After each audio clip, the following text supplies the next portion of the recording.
평신도 교회를 꿈꾸고 걸어가고 있는 앙창한 성도입니다.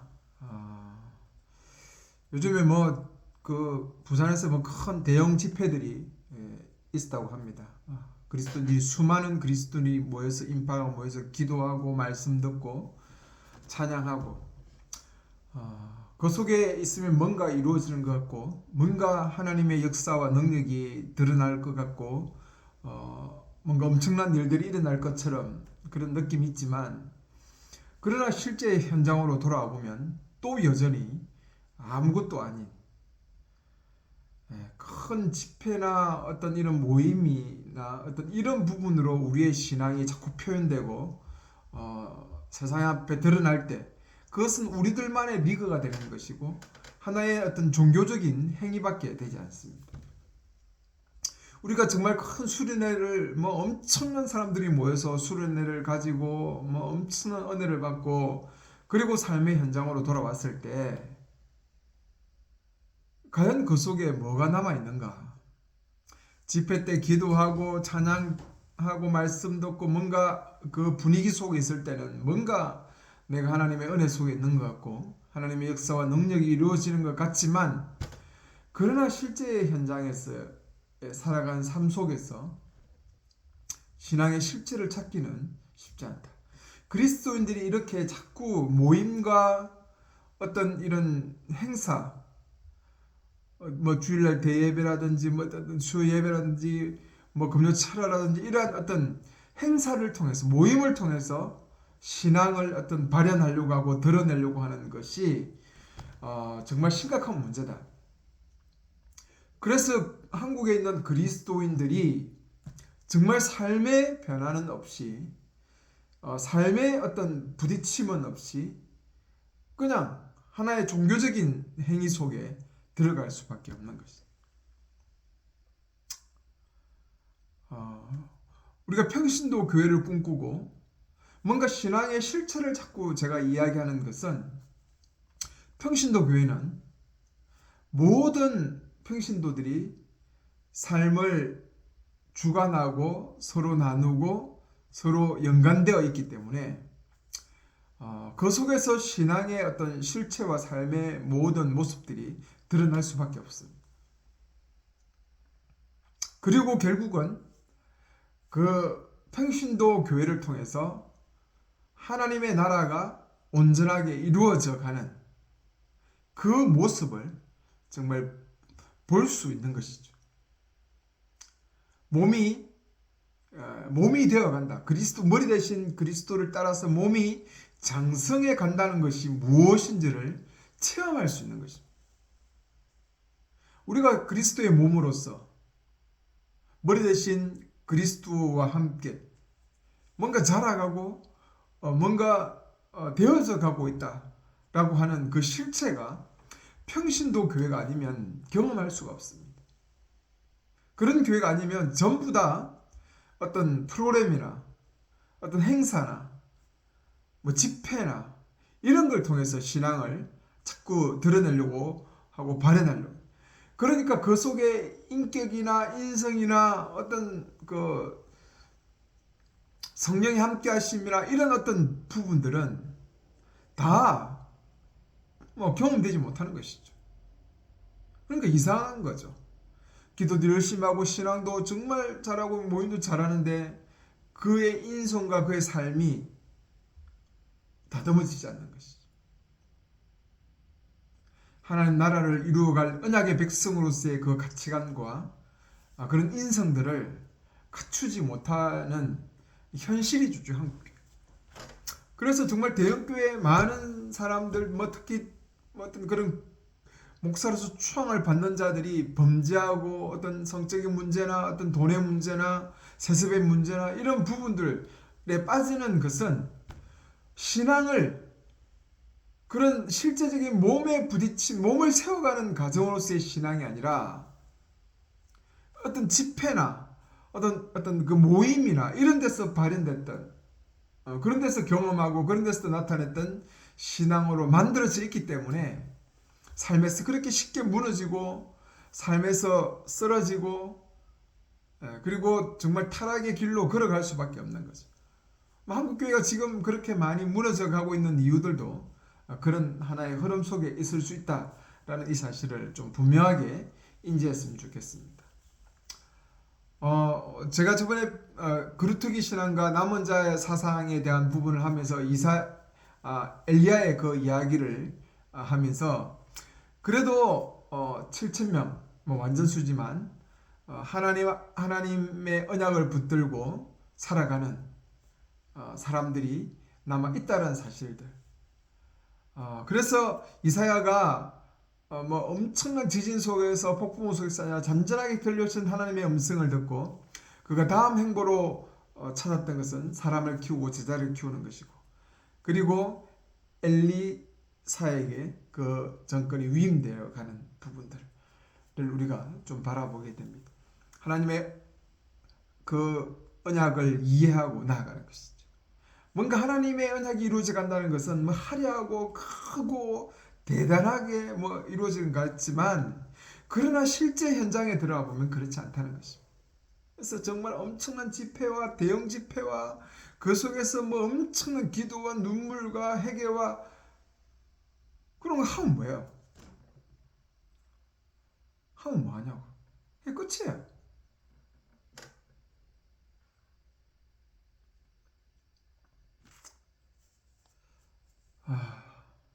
하나님께서는 그런 화려한 퍼포먼스를 통해서 신앙을 이루어 가시는 분이 아니에요. 그리고 뭐 엄청난 많은 사람들, 대형의 사람들을 통해서 하나님께서는 하나님의 역사를 이루어 가지 않습니다. 하나님은 오히려 그 타락의 시기에, 특히 그 북이스라엘의 이사야가 전했던 그 북이스라엘, 그 시대에, 타락해가는 그 시대에, 아모스의 그 공의와 정의가 사라져가는 그 시대에 하나님께서는 남은 자, 정말 신실하게 이제는 바알을 쫓지 아니하고 그 세상의 정치적인 권력을 의지하지 아니하고 오직 하나님의 언약을 붙들고 다시 한번 그 모세 언약으로서 돌이켜서 하나님께서 가나안 땅에 하나님 나라, 이스라엘 백성을 통해서 하나님 나라를 세우려고 했던 가나안 땅에 그들을 인도했던 그 목적들을 다시 한번 회복하고자 하는 그 사람들을 하나님께서 남겨두신다는 것입니다.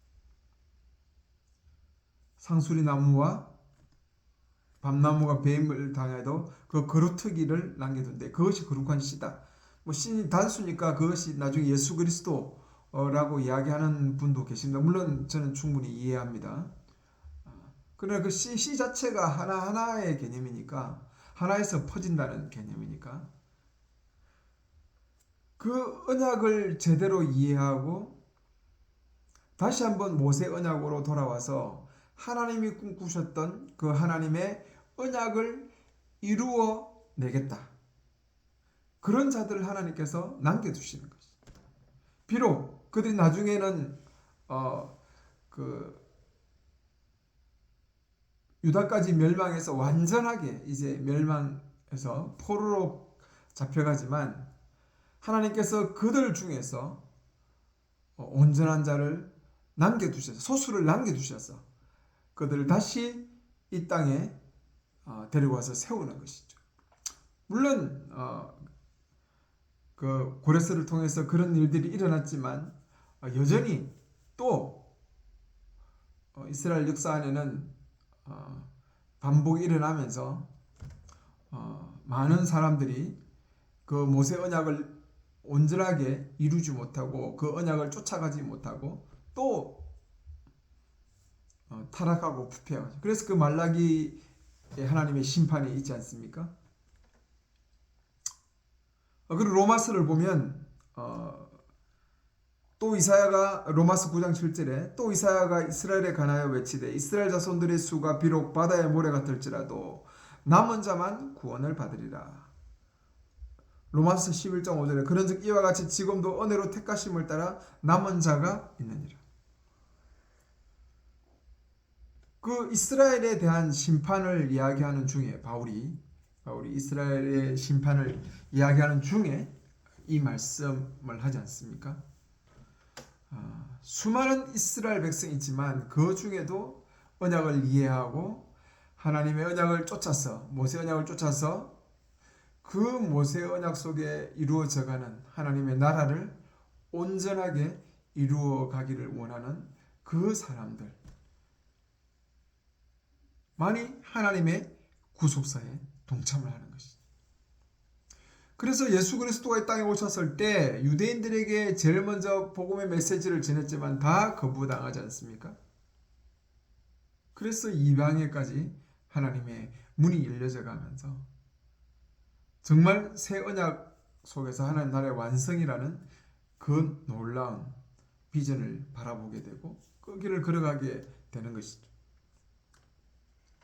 물론 이 남은 자 사상을 많은 사람들이 렘넌트에서 자기들의 어떤 고유한 신앙으로 끌고 오려고 합니다.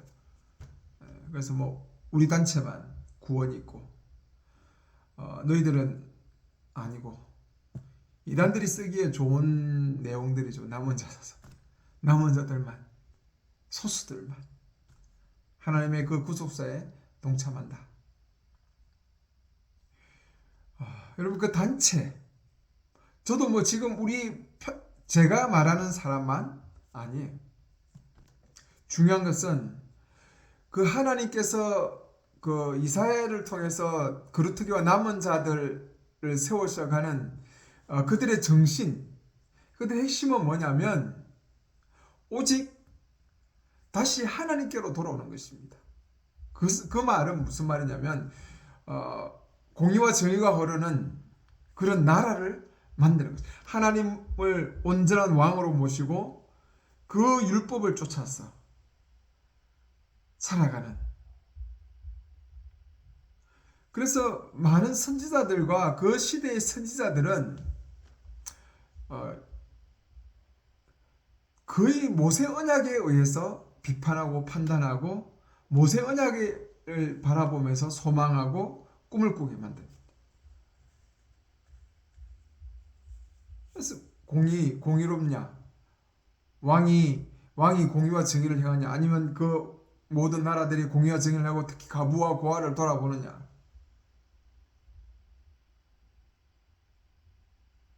그리고 그들 속에 정말 그 재판이 공의롭게 정의롭게 이루어져 가느냐?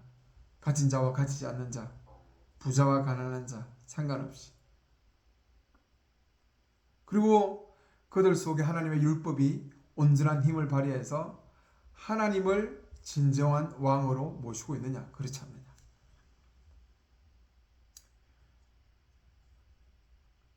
하나님께서 그 모세 언약으로의 돌이킴, 언약을 제대로 이해하고 언약을 회복하고 쫓아갈 그런 사람들을 하나님께서 끊임없이 시대마다 세워놓으신 것입니다. 지금은 모세 언약의 시대를 포함한 새 언약 시대 속에 우리가 살아가고 있죠. 이 시대에 제대로 하나님의 언약을 이해하고 하나님의 나라를 세워갈, 함께 동참할, 하나님의 그 계획에 동참할 사람들은 저는 그렇게 많지 않다고 생각합니다. 과연 지금 교회의 이 시스템으로 이루어져 가고 있고 이런 시스템으로 신앙을 하고 있고 이런 시스템으로 나아가고 있는 교회가 하나님 언약을 제대로 이해하고 걸어가는 남은 자일까? 저는 참 의심을 할 수밖에 없다.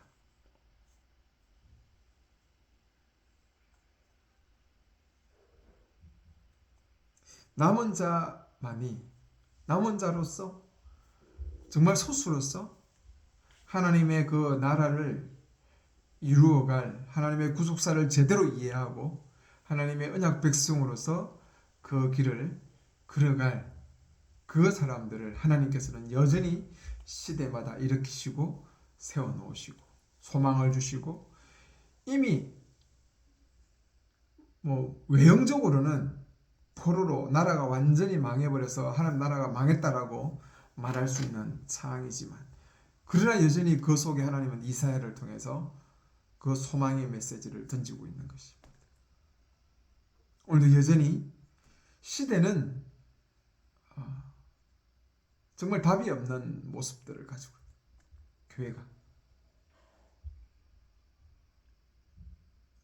정말 미미하지만 어느 한 구석에서는 그래도 하나님의 언약을 이해한 자들이 이렇게 평신도 교회를 꿈꾸는 저와 같은 저보다 더 뛰어난 수많은 사람들이 그 많은 소수들이 저는 있다고 생각합니다. 여전히 하나님의 언약을 제대로 이해해야 됩니다. 언약을 바르게 이해하고 하나님의 그 계획과 하나님의 그 방향이 어딘지 계시록에서 결국은 마지막에 새 하늘과 새 땅, 새 예루살렘이 내려와서 완성되는 그 끝을 바라보며 소망하면서 걸어갈 진정한 하나님의 사람들이 여전히 존재해왔고 또 존재하고 있다라고 저는 생각합니다.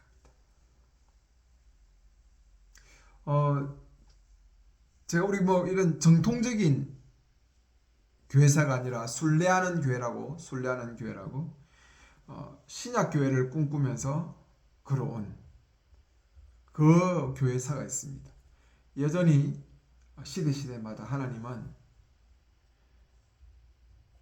그 신약교회, 초대교회의 회복을 꿈꾸면서 하나님 나라의 완성을 소망하면서 걸어간 소수들의 그 발자취를 역사로 남겨놓으셨죠.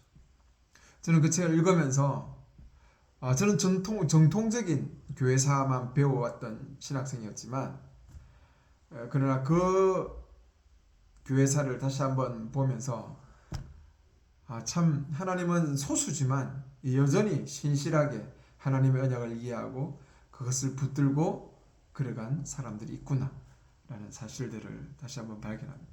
감히 소망하기는 저도 부족하지만 그 하나님의 언약을 이해하고 언약의 흐름 속에서 하나님 나라를 위해서 꿈꾸어가는 그 사람 속에 간절히 속해 있기를 진심으로 바라고 또한 이 방송을 또 접하는 또 우리 성도님들도 동일하게 언약을 제대로 이해해서 그 하나님 나라를 이루어가는 언약 백성으로서의 그 삶에 반드시 동참해 있기를 소망합니다. 감사합니다.